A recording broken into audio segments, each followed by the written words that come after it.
Before we begin the story, leave a comment with the time you're watching this video and which city you're from.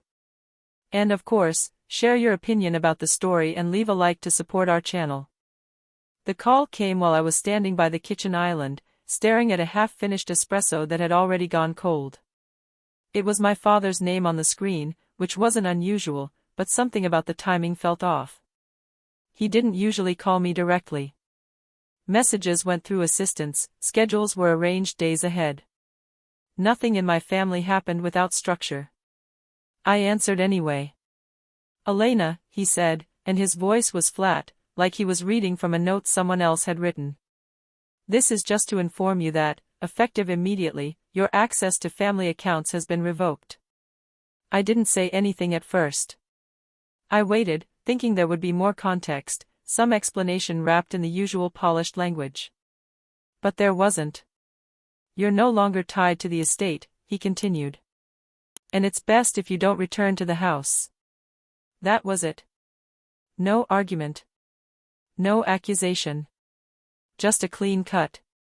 I remember looking around my apartment after the call ended. The place was quiet, the kind of quiet you don't notice until something breaks it. Floor-to-ceiling windows, a view of Manhattan stretching out in sharp lines and moving lights, furniture I hadn't chosen myself but had always been there. It all looked the same, but it didn't feel like mine anymore. It didn't take long for things to start disappearing. My phone buzzed with alerts. Accounts locked. Cards declined. Even the building concierge, who used to greet me like I mattered, suddenly became formal, distant. By the afternoon, the staff assigned to me had been reassigned. My driver came up once, knocked softly, and handed me the car keys like he wasn't sure if he was supposed to look me in the eye. "Sorry, Miss Whitmore," he muttered, then corrected himself. "Elena." That small change hit harder than anything my father had said. By evening, I understood the message. This wasn't anger. It wasn't even punishment. It was removal. Clean, efficient, complete. Like I had never been part of the system to begin with. And the strange part was, I wasn't surprised. Not really. You don't grow up in a family like mine without learning how things work behind closed doors. I'd heard enough conversations cut short when I walked into rooms. I'd seen enough looks exchanged across long dining tables. Decisions were always being made, and not all of them included me. They thought I didn't care. That I stayed away from the business because I wasn't interested. That part, at least, was useful. I walked into my bedroom and opened the drawer where I kept documents no one knew about. Copies, mostly. Agreements, structures, things I had insisted on reviewing when they thought I was just being difficult or overly cautious. I sat on the edge of the bed, flipping through papers that suddenly mattered more than anything else in that apartment. "They really think I'm out," I said out loud, just to hear it. And for the first time that day, I smiled. Because being cut off only works if you have nothing of your own. And I had made sure that wasn't true. I moved 3 days later. Not because I had to rush, but because staying any longer felt pointless. The apartment wasn't mine in any real sense, and every hour there made it clearer. I packed what I could carry without drawing attention and left the rest behind. No dramatic exit, no final look out the window. Just a quiet elevator ride down and a taxi that didn't know my name. The new place was in Brooklyn. Smaller, older, and very real in a way I wasn't used to. You could hear neighbors through the walls, pipes rattling in the morning, people arguing about parking on the street. It wasn't polished. It wasn't controlled. But it was honest. The first night there, I sat on the floor with takeout in a paper container and realized I didn't know what to do with myself. There was no schedule. No expectations. No one checking where I was or what I was doing. For most people, that probably sounds like freedom. For me, it felt like standing in the middle of a road with no signs. The silence was different too. Not empty like before, but heavy. It made space for thoughts I'd been avoiding for years. I started noticing things I had ignored. How most of my relationships were tied to the family name. How often people listened to me because of where I came from, not what I said. Without that name attached, conversations changed. Some disappeared entirely. But not all of them. There were a few people I reached out to. Not close friends, not even people I saw often. Just individuals who had worked with me in smaller settings, people who had treated me like I was normal. One of them was Marcus, a consultant I'd met during a restructuring project years ago. We met for coffee near his office, nothing fancy, just a crowded place with bad lighting and strong coffee. I was wondering when they'd do it, he said after I told him. I raised an eyebrow. You sound like you expected it. He shrugged. You asked too many questions back then. People don't like that. I let out a small laugh. Good to know curiosity is a liability. In your family, he said. Yeah. It is. That conversation stayed with me. I wasn't rebuilding my old life. That much became clear quickly.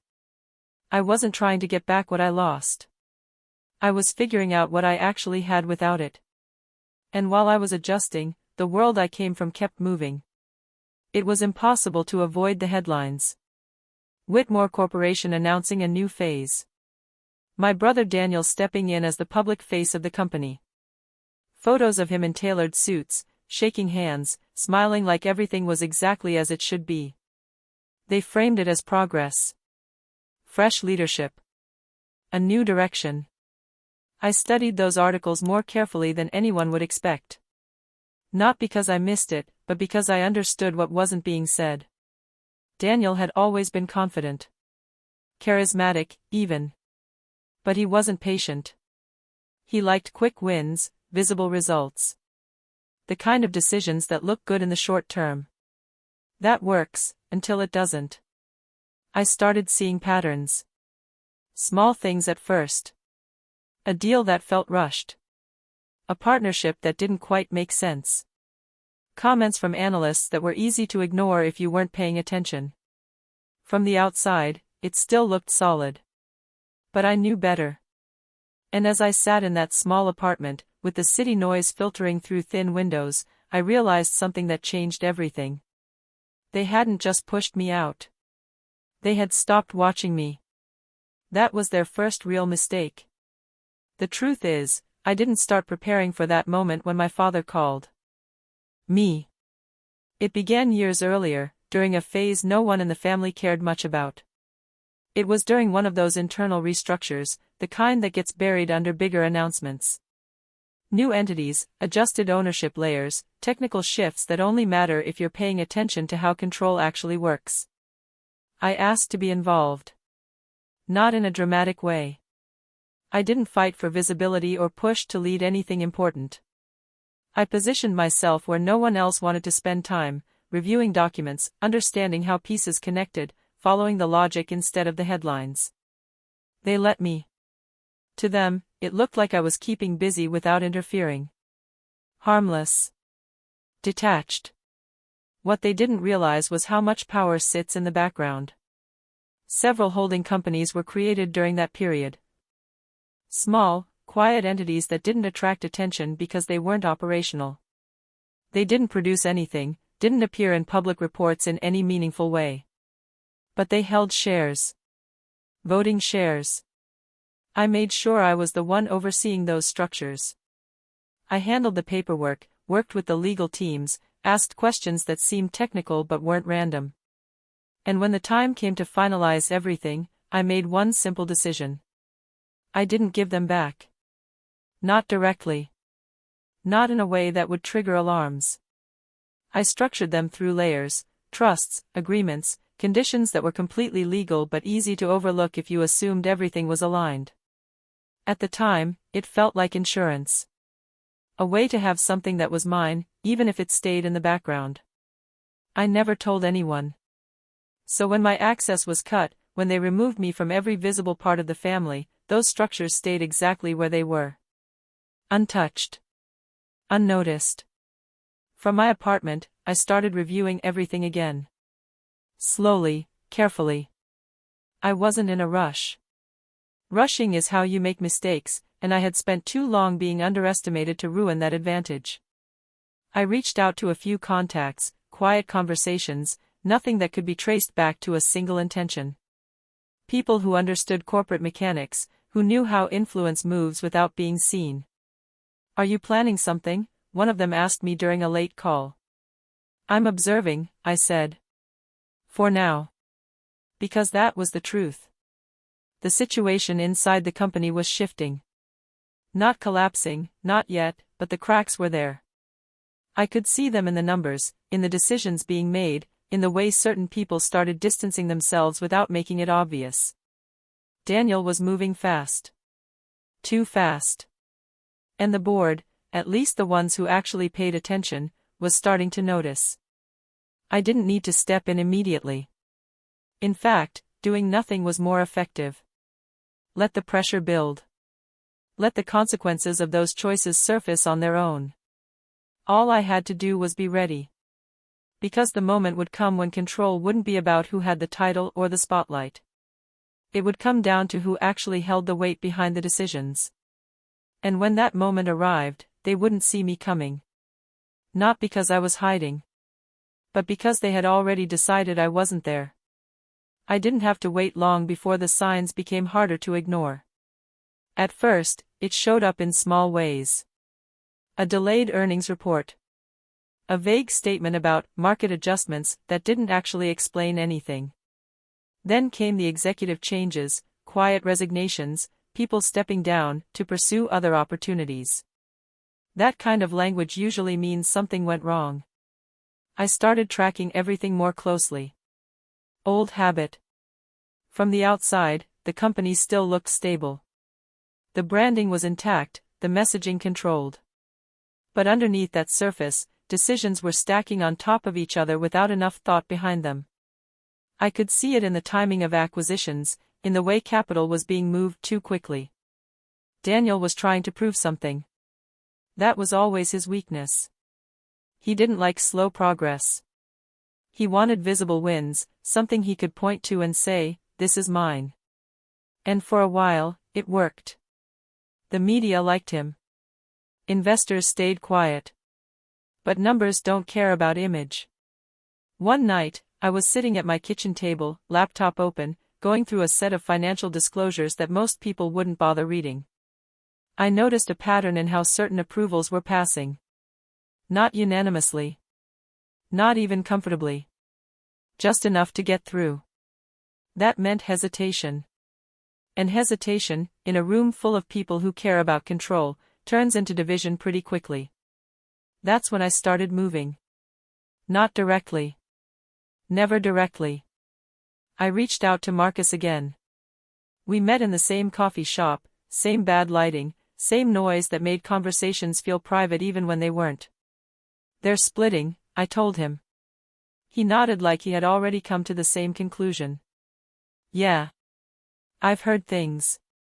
"I need introductions," I said. "The ones who are starting to question decisions." He studied me for a second. "You're stepping in now?" "Not stepping in," I said. "Just adjusting the balance." That was enough for him. Over the next few weeks, I spoke to people who technically didn't know they were speaking to me. Intermediaries, advisors, legal contacts. Conversations that sounded hypothetical but weren't. If a shareholder block shifted. If a vote required reconsideration. If leadership needed to be re-evaluated. Nothing was direct. Nothing tied back to me. But the effect was real. Votes that should have passed easily started getting delayed. Deals that looked certain suddenly lost support at the last minute. Board members who had been quiet began asking more questions. Confusion started to spread. And the interesting part was watching my family try to figure out where the resistance was coming from. They looked outward first. Competitors.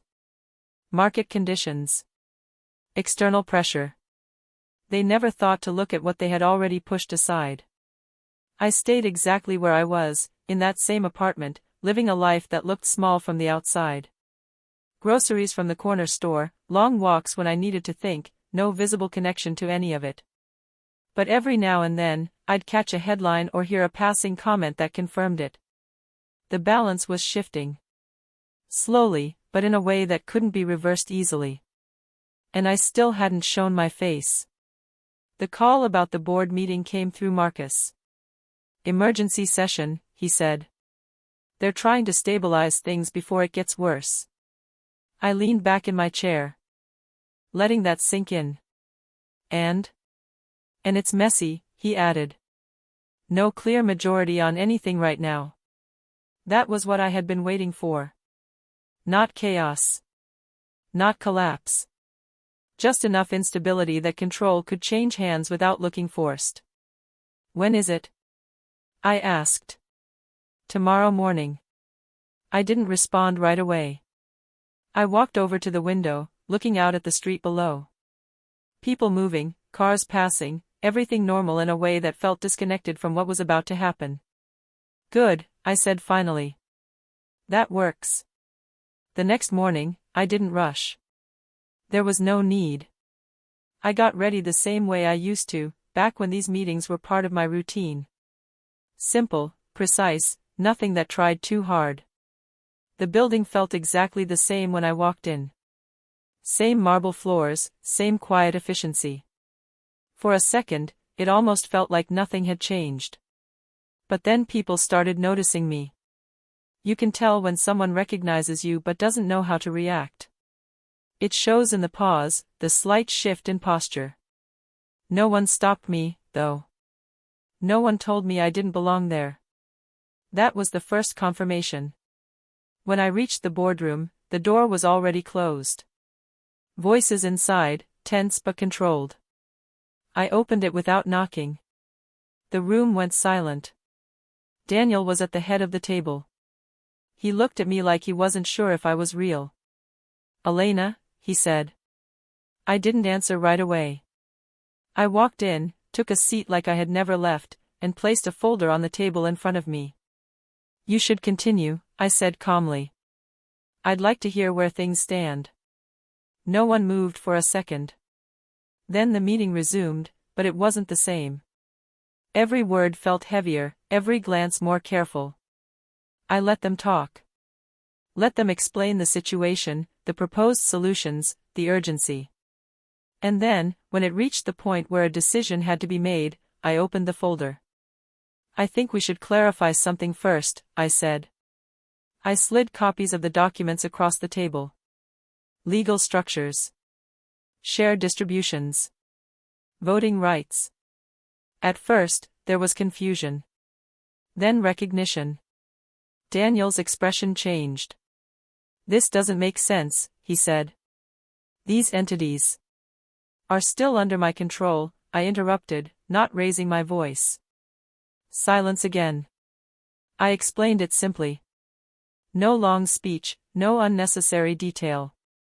Just facts. Percentages. Authority. The reality of how much influence I actually held.